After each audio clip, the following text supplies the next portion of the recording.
അപ്പോൾ അനുവാദം കൊടുത്തവൻ്റെ മിൽക്കിലുള്ളത് തന്നെ ആകണമെന്നില്ല.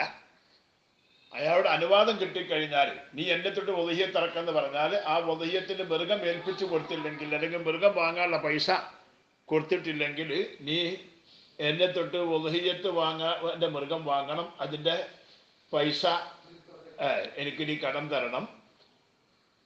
എന്നിട്ട് ഇതാക്കി ആ മൃഗത്തെ വാങ്ങിയിട്ട് നീ എന്ത് ചെയ്യണം, നിയത്ത് ചെയ്തിട്ട് എന്നെ തൊട്ട് അറക്കണം എന്നൊക്കെ ഇതിൽ വന്നു.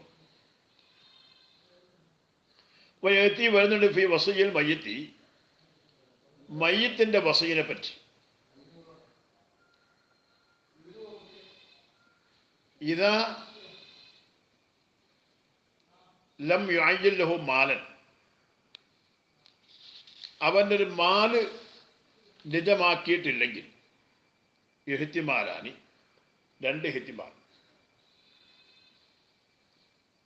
ഇന്ന മാലിൽ നിന്ന് നീ വധിയത്ത് ഇറക്കണം എന്ന് പറഞ്ഞിട്ട്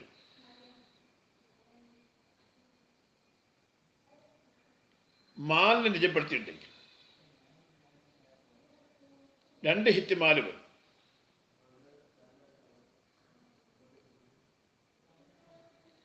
വല്ലതി യദ്ഹറു, ദലീലിന് വ്യക്തമായത് അന്നഹുമാ ലാ യഅ്തിയാനി ഹുന, ആ രണ്ട് ഇഹ്തിമാലുകളും ഇവിടെ വരില്ല. ഇവിടെ വഹി അന്നി എന്ന് പറഞ്ഞിട്ട് വരില്ല എന്നാണ്. ലിഅന്ന കുല്ലം മിൻ തബറുൽ വസയി വകൗനിൽ വസയ്യത്തി ഫി സുലുസി അംറും മഅഹൂദും ഫിൽ മയ്യിത്ത്. ലിഅന്ന കുല്ലം മിൻ തബറുൽ വസയി, കാരണം എല്ലാം ഓരോന്നും വസയ്യിൻ്റെ തബറുവിനാലും വസയ്യത്ത് സുലുസിലാണ് പറ്റുള്ളൂ എന്ന് പറഞ്ഞ വിഷയത്തിലാണ്. ഒരു മയ്യത്ത് വസയ്യത്താക്കുമ്പോൾ അത് ഓരോ സ്വത്തിൻ്റെ 1/3 ഭാഗത്ത് മാത്രമേ പറ്റൂ എന്നതും, അതേപോലെ വസയ്യ് ഈ മയ്യത്തിന് വേണ്ടി ദാനധർമ്മങ്ങളൊക്കെ ചെയ്യുക എന്നുള്ളതൊക്കെ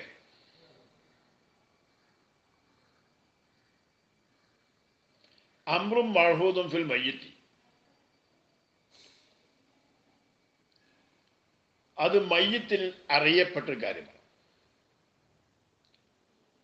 ലി വസൂലി സദഖത്തി ഇലൈഹി ഇജ്മാഅൻ, സദഖ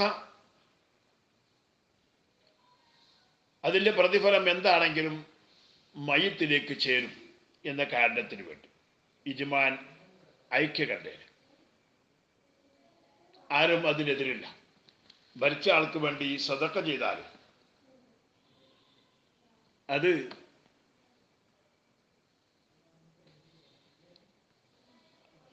അയാളിലേക്ക് എത്തും. അപ്പോൾ ഒരാൾക്ക് വേണ്ടി എന്തെങ്കിലും സദഖ ചെയ്താൽ ആ ചെയ്യുന്ന സദഖ അയാളെ മാറുന്നല്ലെങ്കിൽ അയാളിലേക്ക് എത്തുമെന്ന കാര്യം ഇജ്മാ. വലിയ അന്ന ഷാരിയ, മാത്രമല്ല ഷാരി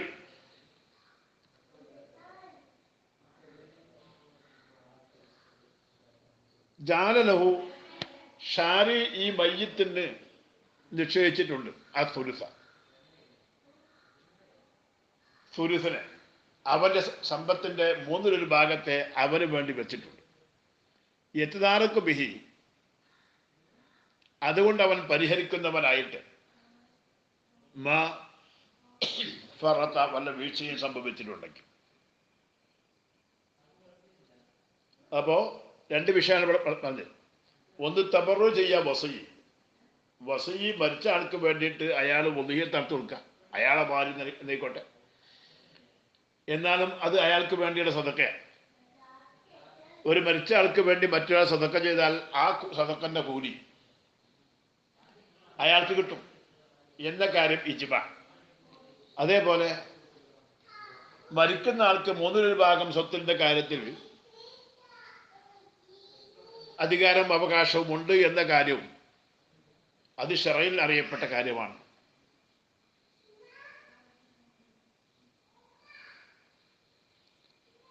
അപ്പം അതുകൊണ്ട് വല്ല വീഴ്ചയും സംഭവിച്ചാൽ പരിഹരിക്കാൻ വേണ്ടിയാണ് അങ്ങനെ ആ 3/4 ഭാഗം അവൻ പിന്നീട് അവൻ വസിയത്തൊക്കെ ആയിട്ട് നൽകാൻ വേണ്ടിയുള്ള അവകാശം വെച്ചത്.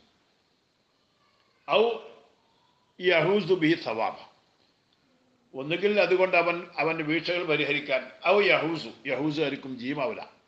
ഔ യഹൂസു, അല്ലെങ്കിൽ അവൻ വാരിക്കൂട്ട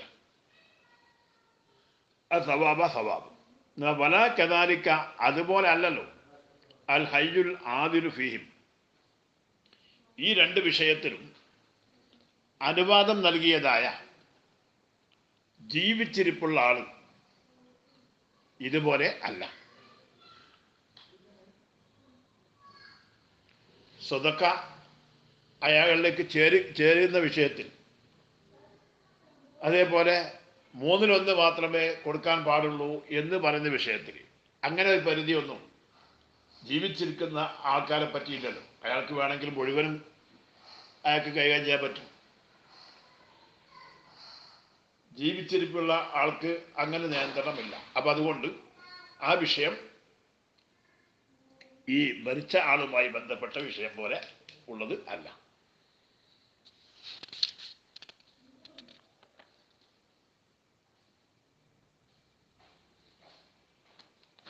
ഇൻഷാ അല്ലാഹ് ബാക്കി നാളെ. അസ്സലാമു അലൈക്കും വറഹ്മത്തുള്ളാഹി വബറകാതുഹു.